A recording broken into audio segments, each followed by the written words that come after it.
ഈ മാസം നവംബർ മാസം 4-ാം തീയതി ബഹുമാനപ്പെട്ട മാർപ്പാപ്പ വിശ്വാസികളോട് അറിയിച്ചത് ഒരു വളരെ പ്രധാനപ്പെട്ട കാര്യമാണ്.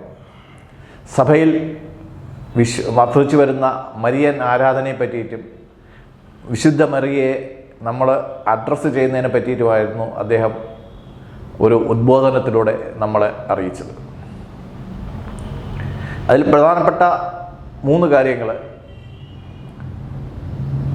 മറിയ ദൈവമാതാവല്ല എന്നും സഹരക്ഷക അല്ല എന്നും കൃപാവരങ്ങളുടെ ഏകറാണിയല്ല എന്നുമായിരുന്നു അതിനകത്ത് പരാമർശിച്ചിരുന്നത്. ഇതിനെ പറ്റിയിട്ട് ഞാനൊരു വീഡിയോ ചെയ്തിട്ടുണ്ടായിരുന്നു. ആ വീഡിയോ കണ്ടിട്ട് ക്രൈസ്തവ സഭയിലെ വളരെ മുതിർന്ന ശുശ്രൂഷകർ എന്നെ വിളിച്ചിട്ട് ഇതിനകത്തൊരു ക്ലാരിഫിക്കേഷൻ പറഞ്ഞായിരുന്നു. യഥാർത്ഥത്തിൽ ബൈബിളോ കത്തോലിക്കോ സഭയോ ഇങ്ങനെ പഠിപ്പിച്ചിട്ടില്ല. യഥാർത്ഥത്തിൽ സംഭവിച്ചത് എന്താണെന്ന് വെച്ച് കഴിഞ്ഞാൽ ആ കമ്മ്യൂണിക്കേഷനിൽ വന്ന ക്ലാരിറ്റിയുടെ കുറവാണ്. അതായത് ക്രിസ്തുവിൻ്റെ മാതാവായ പരിശുദ്ധ മറിയത്തിനെ ദൈവമാതാവെന്ന് വിളിക്കണമെന്നും സഹരക്ഷക എന്ന് വിളിക്കണമെന്നും അഭ്യർത്ഥിച്ചുകൊണ്ട് മാർപ്പാപ്പമാർക്ക് ഇപ്പോഴല്ല, വളരെ വർഷങ്ങളായിട്ട് ഒരുപാട് കത്തുകളും നിവേദനങ്ങളും ലഭിക്കുകയുണ്ടായി. അവ നിരാകരിച്ചു കൊണ്ടുള്ള ഒരു കമ്മ്യൂണിക്കേഷനിലാണ് വത്തിക്കാൻ ഇത് പറയേണ്ടി വന്നത്.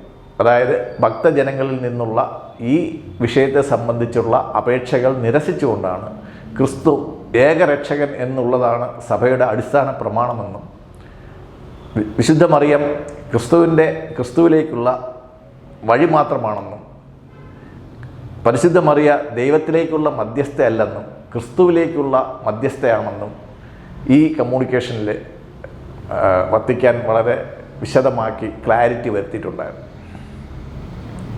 എന്നാൽ ഇന്ന് ഇത് ഈ 4-ാം തീയതി തൊട്ട് 12-ാം തീയതി വരെ ഉള്ള 9 ദിവസങ്ങളിൽ ലോകത്ത് എമ്പാടുമുള്ള കത്തോലിക്ക വിശ്വാസികളുടെ, സഭാവിശ്വാസികളുടെ അമർഷത്തിനും വിമർശനത്തിനും ചർച്ചയ്ക്കും പ്രചോദനമായിട്ടുണ്ട്.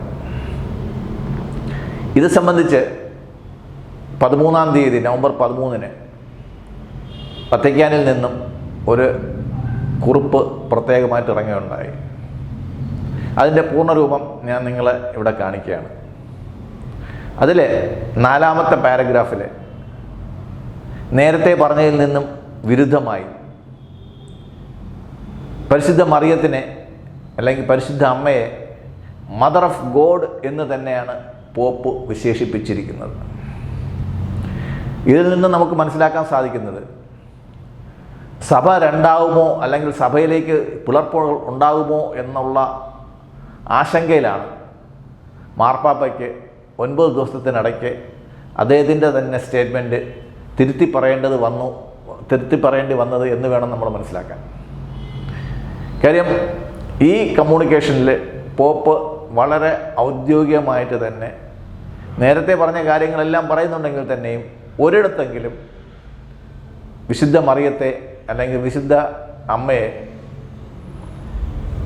ഗോഡ് ഓഫ് മദർ എന്ന് തന്നെയാണ് ഇറ്റാലിയനിൽ വിശേഷിപ്പിച്ചിരിക്കുന്നത്. ഇത് സഭയിൽ ഉണ്ടാകുമായിരുന്ന ഭിന്നതകളെയും വിശ്വാസികളുടെ തമ്മിലുള്ള തർക്കങ്ങൾക്കും വഴിവെക്കുമായിരുന്നു എന്നായിരുന്നു വത്തിക്കാൻ്റെ വിശ്വാസം. എന്നാൽ ഈ ഒരു കൺഫർമേഷനിലൂടെ, അതായത് യേശുവിൻ്റെ അമ്മ മാത്രമല്ല ദൈവത്തിൻ്റെ അമ്മ എന്നുള്ള ആ ഒരു വിശേഷണത്തിലൂടെ എല്ലാവിധ തർക്കങ്ങൾക്കും ഒരു പരിഹാരമായിരിക്കുകയാണ് എന്ന് വേണം നമ്മൾ മനസ്സിലാക്കാൻ. നന്ദി, നമസ്കാരം.